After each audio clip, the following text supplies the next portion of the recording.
안녕하세요. 오늘은 10월 24일 월요일 아침입니다.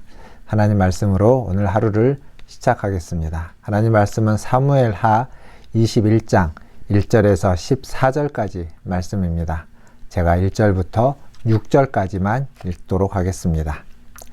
다윗의 시대에 해를 거듭하여 3년 기근이 있으므로 다윗이 여호와 앞에 간구하매 여호와께서 이르시되 이는 사울과 피를 흘린 그의 집으로 말미암음이니 그가 기브온 사람을 죽였음이니라 하시니라. 기브온 사람은 이스라엘 족속이 아니요 그들은 아모리 사람 중에서 남은 자라. 이스라엘 족속들이 전에 그들에게 맹세하였거늘 사울이 이스라엘과 유다 족속을 위하여 열심히 있으므로 그들을 죽이고자 하였더라. 이에 왕이 기브온 사람을 불러 그들에게 물으니라. 다윗이 그들에게 묻되 내가 너희를 위하여 어떻게 하랴? 내가 어떻게 속죄하여야 너희가 여호와의 기업을 위하여 복을 빌겠느냐 하니 기브온 사람이 그에게 대답하되 사울과 그의 집과 우리 사이의 문제는 은금에 있지 아니하오며 이스라엘 가운데서 사람을 죽이는 문제도 우리에게 있지 아니하니이다 하니라. 왕이 이르되 너희가 말하는 대로 시행하리라. 그들이 왕께 아뢰되 우리를 학살하였고 또 우리를 멸하여 이스라엘 영토 내에 머물지 못하게 하려고 모해한 사람의 자손 7사람을 우리에게 내주소서. 여호와께서 택하신 사울의 고을 기브아에서 우리가 그들을 여호와 앞에서 목매어 달겠나이다 하니 왕이 이르되 내가 내주리라 하니라. 아멘. 오늘 말씀을 보면 다윗의 시대에 3년간의 기근이 생깁니다. 그런데 이 기근의 원인이 다윗에게 있는 것이 아니라 사울에게 있습니다. 사울은 기브온과 여호수아 사이에 맺었던 조약을 무시하고 기브온 사람을 학살하였습니다. 그 일 때문에 지금 다윗의 시대에 3년간 기근이 있게 됩니다. 사실 조약을 어긴 사람은 사울인데 왜 그 책임을 다윗의 시대에 다윗과 그때 당시의 사람들이 져야만 하는지 우리가 다 알 수는 없습니다. 그런데 중요한 건 하나님 앞에서 맺었던 그 조약, 하나님 앞에서 맺었던 그 언약을 어긴 그 사실을 그냥 넘어갈 수는 없다는 것입니다. 이 문제에 대해서 기브온에게 다윗은 묻습니다. 어떻게 해주면 너희가 이스라엘 백성을 위하여 하나님께 빌겠느냐라고 하면서 해결책을 묻습니다. 이 해결책에 있어서 조약의 당사자가 그것을 어긴 당사자에게 책임을 묻는 건 지극히 당연한 고대 사회의 일반적인 일입니다. 그런데 오늘 말씀을 보면 당사자라기보다는 그 당사자의 가족, 당사자의 후손들에게 책임을 묻고 있습니다.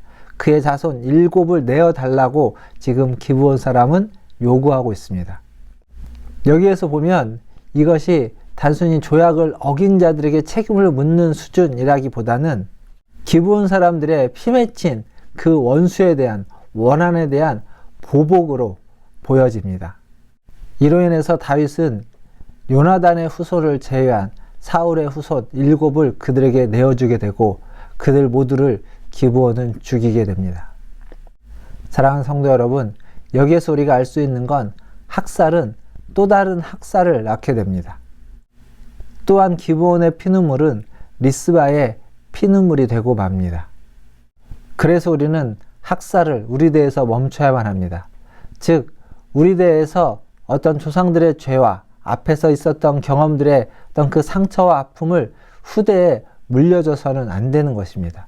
우리 대에서 그것을 해결하고 끊고 정리해야만 후손들이 바른 신앙 가운데서 바른 하나님을 믿으면서 바른 관계 속에서 믿음의 생활을 해나가고 이 세상에서 하나님이 주신 삶을 하나님의 사명을 이루어가면서 행할 수 있게 되는 것입니다.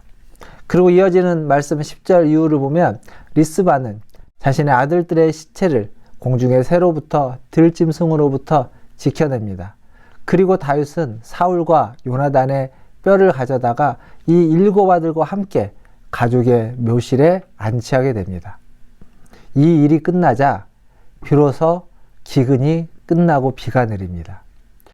결국 다윗의 시대에 이 기근의 문제를 해결하는 것은 사울의 책임을 묻고 사울의 후손들을 죽여 그들의 시신을 널브러뜨리는 것으로 해결되는 것이 아니라 리스바가 지켜낸 그 후손들의 그 시체를 수습하고 사울과 요나단의 뼈를 가지고 와서 가족의 묘에 함께 안치하는 이 일을 통해서 그 기근의 문제가 해결되게 되는 겁니다.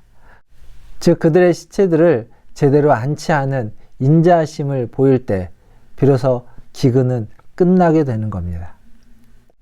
사랑하는 성도 여러분, 우리가 오늘 말씀을 통해서 알게 되는 건 하나님은 죽음이 아니라 죽은 자들에게 마지막 인자하심을 베풀 때 기도를 들으시고 기근을 끝내신다는 사실입니다.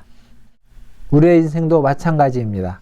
삶과 죽음이 중요한 것이 아니라 그 과정에서 우리가 인자를 베풀고 자비를 베풀 때 긍휼을 베푸는 것, 그것이 우리에게 더 중요하다는 사실을 꼭 기억하시면서 오늘 하루도 주님의 인자하심과 주님의 자비하심을 구하고 주님의 인자와 자비하심을 베풀며 살아가는 저와 여러분 되기를 주님의 이름으로 축원드립니다. 기도하겠습니다. 하나님 아버지, 힘없고 연약한 사람들과의 그 조약과 그 언약과 그 약속 또한 하나님 우리가 최선을 다해 지켜낼 수 있는 그러한 하나님의 사람이 되게 하여 주시옵소서. 오늘 하루도 주님의 은혜를 필요로 하면서 하루를 시작합니다. 한 주를 시작합니다. 주님의 은혜로 하루를 채워주시고 주님의 은혜로 한 주를 풍성케 하여 주시옵소서. 그래서 날마다 주님과 동행하며 주의 뜻을 이루어가게 하여 주시고 나보다 남을 더 높이 여기고 귀하게 여기고 존중하면서 하나님의 사람으로 하나님의 백성으로 하나님의 뜻을 이루어갈 수 있는 아버지 하나님의 자녀들 되게 하여 주시옵소서. 우리 문화전 제일교회를 불쌍히 여겨주시고 긍휼히 여겨주시며 돌아오는 주일 하나님 야외 예배로 함께 예배드릴 때 하나님의 은혜가 풍성하며 하나님께 감사하며 식사와 또 하나님 체육대회의 모든 활동들 속에 하나님이 주시는 기쁨과 감사가 넘치는 귀한 시간 되게 하여 주시옵소서. 모든 것을 주님의 손에 의탁하며 우리 구주 예수님의 이름으로 감사하며 기도하옵나이다. 아멘. 사랑합니다. 축복합니다. 또 내일 아침에 뵙겠습니다.